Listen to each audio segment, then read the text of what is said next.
दानव का रहस्य। एक खूबसूरत सुबह रामगढ़ जिला जिसके राजा मानसिंह थे। उनकी पुत्री राजकुमारी इशावती थी। एक दिन इशावती की सहेली माला और पूजा दोनों इशावती के पास आती है। इशावती अपनी दोनों पुरानी सहेली को देखकर अत्यंत खुश होती है और बोलती है, बह क्या बात है, दोनों आज मुझसे मिलने चली आई। पूजा बोलती है, हाँ हम सब सहेली पास के मंदिर पैदल चलकर यात्रा के लिए जा रहे हैं और हम ने सोचा कि तुम्हें भी अपने साथ ले चले। क्या तुम हमारे साथ इस यात्रा में चलोगी? इशावती बोलती है, हाँ बिल्कुल चलूंगी, बस एक बार पिताजी से आज्ञा मिल जाए। इशावती और पूजा माला को राजा मानसिंह के पास लेकर पहुंच जाती है। इशावती उसके पिता मानसिंह जी से कहती है, पिताजी मैं आपके पास के अपनी मित्र के साथ मंदिर पैदल यात्रा करने की आज्ञा लेने आई हूँ। राजा मानसिंह कहते हैं, पैदल यात्रा नहीं, उस मंदिर के लिए जो रास्ता है वह जंगल में से है और उस रास्ते से यात्रा करना खतरनाक होता है, तुम नहीं जाओगी। इशावती बोलती है, पिताजी ये यात्रा करने का मेरा बहुत मन है, कृपा कर मुझे जाने दीजिए। राजा मानसिंह कहता है, ठीक है तुम जा सकती हो, लेकिन तुम्हारे साथ कुछ सैनिक भी जाएंगे। इशावती बोलती है, ठीक है। इशावती माला और पूजा दोनों के साथ मंदिर जाने की तैयारी करती हैं और अपनी सहेलियों के साथ मंदिर की तरफ पदयात्रा करने लगती है। कुछ समय में वह मंदिर पहुंच जाती है और भगवान की पूजा करने लगती है और कुछ देर में पूजा खत्म होती है। राजकुमारी इशावती बोलती हैं, चलो अब घर चलना चाहिए। अपनी शकी के साथ मंदिर से घर के तरफ चलने लगती है। कुछ दूर चलने पर पूजा राजकुमारी इशावती से कहती हैं, हम थक चुके हैं और अब हमसे चला भी नहीं जाएगा, क्या हम लोग कुछ समय के लिए आराम कर सकते हैं? राजकुमारी का सैनिक बोलता है, नहीं हम लोग यह आराम नहीं कर सकते, ये एक सुनसान रास्ते है और जंगली जानवरों का भी खतरा होता है। राजकुमारी इशावती अपने सैनिक से कहती हैं, हम लोग सच में बहुत थक चुके और हम लोग अगर आराम नहीं करेंगे तो हम आगे भी नहीं बढ़ सकते हैं, इसलिए हम लोग का आराम करना जरूरी है। सैनिक बोलता है, ठीक है, जो आपकी आज्ञा। सभी लोग आराम कर रहे होते हैं, जब ही घोड़े की चलने आवाज सुनाई देती है, सब लोग घोड़े की आवाज की तरफ देखने लगते हैं। वह देखते हैं, एक खूबसूरत राजकुमार अपने घोड़े पर बैठकर उनकी तरफ आ रहा था।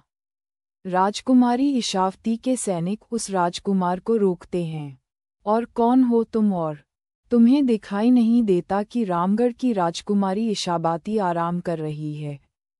राजकुमार बोलता है, तुम्हें ये पता नहीं है कि मैं कौन हूँ?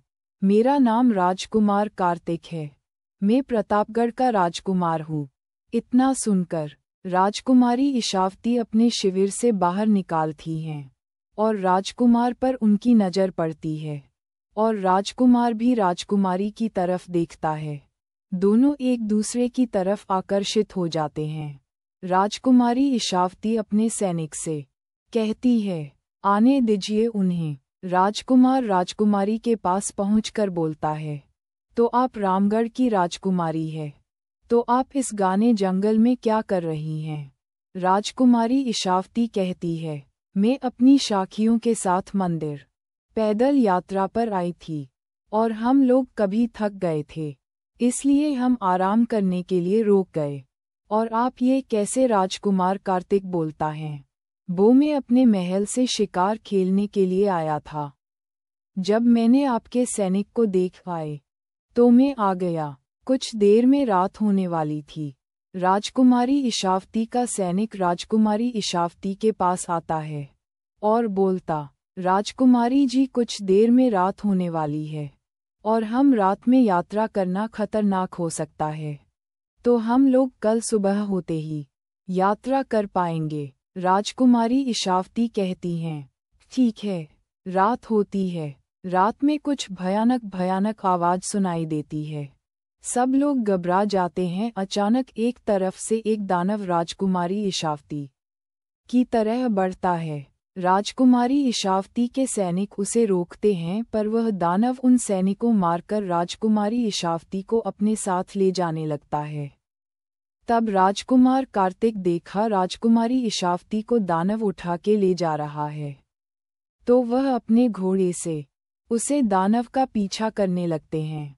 दानव भागते भागते एक स्थान पर जाकर रुक जाता है। कुमार कार्तिक भी वह पहुंच उस दानव से युद्ध करने लगे, पर राजकुमार की कोई भी बार का दानव पर कोई भी असर नहीं पड़ता था, और दानव ने राजकुमार कार्तिक को उसने काफी घायल कर दिया था, और कुछ देर में कुमार कार्तिक मूर्छित होकर जमीन पर गिर गए। दानव उन्हें मारने वाला ही होता है। इतने एक ब्राह्मण आकर अपनी शक्तियों से उसे भगा देते हैं, पर दानव राजकुमारी इशावती को अपने साथ लेकर भाग गया। ब्राह्मण कुमार कार्तिकेय का उपचार करते हैं। कुछ देर बाद कुमार कार्तिक को होश आया। कुमार कार्तिक उस ब्राह्मण जी, वह दानव किधर गया, और मैंने उसे पर इतनी बार अपनी तलवार से हमला किया, उसे कुछ वह क्यों नहीं? ब्राह्मण कहते हैं, उसे कुछ नहीं हो सकता, क्योंकि वह साधारण दानव नहीं है, क्योंकि उसमें कोई जान ही नहीं है। उसकी जान तो एक चिड़िया में है, और जब वह चिड़िया मारेगी तभी उसे दानव मारेगा। यही उसे दानव का रहस्य है। तुम्हें अगर उस दानव को मारना है तो सबसे पहले उस चिड़िया को मारना होगा। कुमार कार्तिक बोलता है, ठीक है, और अपने घोड़े पर बैठकर दानव की गुफा के पास पहुंच गया और गुफा के अंदर चला गया। वह देखता है कि उस दानव के पास एक चिड़िया थी, जिसे उस दानव ने एक पिंजरे में कैद कर रखा था। राजकुमार कार्तिक समझ गया कि यह वही चिड़िया है जिसमें दानव की जान है। वह दानव से युद्ध करने के लिए चुनौती देता है। दानव राजकुमार पर हमला करने के लिए आता है। तभी राजकुमार दानव के हमले से बचकर उस चिड़िया के पास पहुंच जाता है और उसे चिड़िया को बाहर निकालकर अपनी तलवार से मार देता है। वह दानव जिसकी जान उस चिड़िया में थी, वह भी मर जाता है।